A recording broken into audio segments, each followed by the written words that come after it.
Welcome to public சேவை. வணக்க நண்பர்களே, தமிழக அரசு மூலியமாக இந்து சமய அறத்துறையில் இயங்கிக் கொண்டிருக்கின்ற அருள்மிகு மாசாணியம்மன் திருக்கோயில் ஆனைமலை வேலைவாய்ப்பு அறிவிச்சிருக்காங்க. 8ஆம் வகுப்பு நீங்கள் படித்திருக்கீங்க அப்படின்னா அப்ளை பண்ணிக்கலாம் அப்படிங்கிற இன்ஃபர்மேஷன் கொடுத்துருக்காங்க.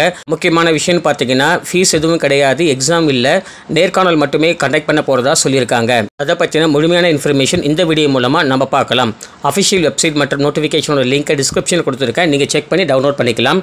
நோட்டிஃபிகேஷனில் 5 பேஜஸ் கொடுத்துருக்காங்க. ஃபர்ஸ்ட் 3 பேஜஸ் அப்ளிகேஷனுக்காக கொடுத்துருக்காங்க.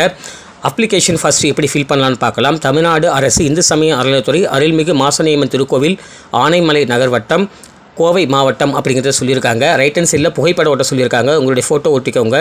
பணியின் பெயர் கேட்டிருக்காங்க, ஸோ அதை எழுதிக்கோங்க. உங்களுடைய பெயர், தந்தை பெயர், உங்களுடைய நிலையான முகவரி கேட்டிருக்காங்க. அவங்களுடைய ஆதார் கார்டு கேட்டிருக்காங்க. நீங்கள் ஆனா பெண்ணான்னு கேட்டிருக்காங்க. திருமணம் ஆனவரா இல்லையான்னு கேட்டிருக்காங்க. அதுக்கடுத்தது உங்களுடைய கம்யூனிட்டி சர்டிஃபிகேட், பிறந்த தேதிக்கான சர்டிஃபிகேட் கேட்டிருக்காங்க. அதுக்கடுத்த கல்வி சான்றிதழ் கேட்டிருக்காங்க. மினிமம் 8 கேட்டிருக்காங்க. அதை ஃபாலோ பண்ணிட்டு நீங்கள் என்ன படிச்சிருந்தாலும் கூட அப்ளை பண்ணிக்கலாம். அதுக்கடுத்ததாக தொழில்நுட்ப தகுதிகள் ஏதாவது இருக்கான்னு சொல்லி கேட்டிருக்காங்க. ஸோ இருக்குன்னா நீங்கள் ஆம்னு கொடுத்துக்கலாம். இதர தகுதிகள் இருக்குது அப்படின்னா அதோட விவரங்கள் கொடுக்க சொல்லியிருக்காங்க. அதுக்கடுத்த முன் அனுபவம் உங்களுக்கு இருக்கான்னு கேட்டிருக்காங்க. முன் அனுபவம் இருக்குது அப்படின்னா ஸோ அதோட விவரத்தை வந்துட்டு 12வது பாயிண்ட்டில் நீங்கள் எழுதணும். அதுக்கடுத்த 13வது பாயிண்ட்டில் பார்த்தீங்கன்னா நீங்கள் திருக்கோயில்கள் ஆல்ரெடி ஒர்க் பண்ணியிருக்கீங்க அப்படின்னா அதோட எக்ஸ்பீரியன்ஸ் அனுபவம் பற்றி எழுதலாம், அல்லது நீங்கள் அதை விட்டுடலாம். நன்னடத்தை சான்றிதழ்கள் 14வது பாயிண்ட்டில் கேட்டிருக்காங்க. 2 நன்னடத்தை சான்றிதழ் கேட்டிருக்காங்க. ஃபர்ஸ்ட் ஒன்று பார்த்தீங்கன்னா அரசு பதிவு பெற்ற அதிகாரியோட ஒரு நன்னடத்தை சான்றிதழ் வாங்கணும். செகண்டாக பார்த்தீங்கன்னா நீங்கள் லாஸ்ட்டாக படித்த ஸ்கூல் அல்லது கல்லூரியில் நீங்கள் படிச்சிருக்கீங்க அப்படின்னா அங்கே நீங்கள் வந்துட்டு ஏதாவது ஒரு இடத்துல நீங்கள் நன்னடத்தை சான்றிதழ் வாங்கணும் அப்படின்னு சொல்லியிருக்காங்க. அதையும் அட்டாச் பண்ணிக்கோங்க. உங்கள் மேலே குற்றவியல் நடவடிக்கை ஏதாவது இருக்கா இல்லையா, நிலுவையில் இருக்கா அப்படின்றத கேட்டிருக்காங்க. ஸோ அதை மென்ஷன் பண்ணிக்கோங்க. உங்களுடைய தொலைபேசி நம்பர், கைபேசி எண், அதுக்கடுத்து தான் உங்களுடைய மின்னஞ்சல் கொடுத்துருக்காங்க. மின்னஞ்சலில் வந்துட்டு நீங்கள் எழுதுகிற மாதிரி இருக்கும். ஃபைனலாக உறுதிமொழி கொடுத்துருப்பாங்க, அதை நீங்கள் படிச்சுக்கோங்க. லாஸ்ட்டாக நீங்கள் விண்ணப்பதாரர் கையொப்பம் கேட்டிருப்பாங்க, நீங்கள் கையெழுத்து போட்டுறாலே போதுமானது.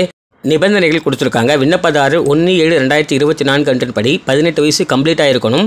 45 வயசுக்கு உட்பட்டவங்க அனைவரும் அப்ளை பண்ணிக்கலாம்னு சொல்லியிருக்காங்க. திருக்கோயில் அலுவலகத்தில் போய்ட்டு நீங்கள் விண்ணப்பத்தை பெற்றுக்கொள்ளலாம்னு சொல்லியிருக்காங்க. நீங்கள் 100 ரூபா வந்து செலுத்தி வாங்கிக்கலாம்னு சொல்லியிருக்காங்க. நான் டிஸ்கிரிப்ஷனில் கொடுத்துருக்கேன், நீங்கள் டேரெக்டாகவே டவுன்லோட் பண்ணிவிட்டு யூஸ் பண்ணிக்கலாம். அதுக்கடுத்ததான் தகுதியுடைய விண்ணப்பம், அதாவது நீங்கள் விண்ணப்பத்தை அனுப்ப வேண்டிய முகவரியும் கொடுத்துருக்காங்க. லாஸ்ட் டேட்டு 16/10/2024 5:45க்குள்ளே நீங்கள் வந்து அனுப்பணும் அலுவலகத்துக்குன்னு சொல்லியிருக்காங்க. தகுதியுடைய விண்ணப்பதாரர் மட்டுமே பரிசீலனை செய்யப்படும் அப்படிங்கிற இன்ஃபர்மேஷன் கொடுத்துருக்காங்க. இன்றைக்கி முக்கியமான விஷயம்னா நன்னடத்தை கேட்ட சான்றிதழ் நீங்கள் கண்டிப்பாக வாங்கி அட்டாச் பண்ணுற மாதிரி இருக்கும். விண்ணப்பம் அனுப்பும்போது பார்த்தீங்கன்னா கண்டிப்பாக உங்களுடைய மேலுரையில் பதவியின் பெயரை கண்டிப்பாக குறிப்பிட வேண்டும் அப்படிங்கிற இன்ஃபர்மேஷன் கொடுத்துருக்காங்க.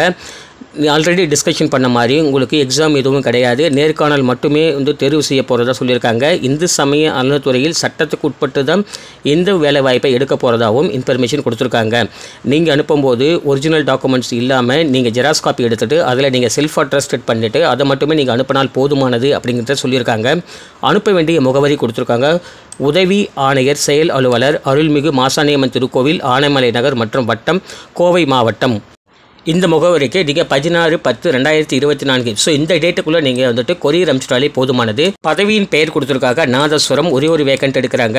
லெவல் 25 படி எடுக்கிறாங்க. 19,500 முதல் 62,000 வரைக்கும் சேலரி கொடுக்குறதா சொல்லியிருக்காங்க. தகுதிகளை பொறுத்தளவுக்கு நீங்கள் தமிழ் எழுத படிக்க தெரிந்திருக்க வேண்டும் அப்படின்ற சொல்லியிருக்காங்க. அண்ட் செகண்டாக ஏதாவது ஒரு நிறுவனத்தின் மூலமாக நீங்கள் இசைப்பள்ளி நாதஸ்வரம் பயிற்சி பெற்ற சான்றிதழ்கள் கிடைக்க வேண்டும் அப்படிங்கிற இன்ஃபர்மேஷனையும் கொடுத்துருக்காங்க. செலெக்ஷன் ப்ராசஸ் எப்படி இருக்குன்னா நீங்கள் அனுப்புகிற டாக்குமெண்ட்ஸ் வெரிஃபிகேஷன் பண்ணுவாங்க. தகுதியுடைய நபர்களுக்கு டைரெக்டாக வீட்டுக்கே வந்துட்டு ஒரு லெட்டர் அனுப்புவாங்க. நேர்காணலுக்கு நீங்கள் போகும்போது டைரெக்டாக உங்களுடைய ஒரிஜினல் சர்டிஃபிகேட் எல்லாமே எடுத்துகிட்டு போங்க.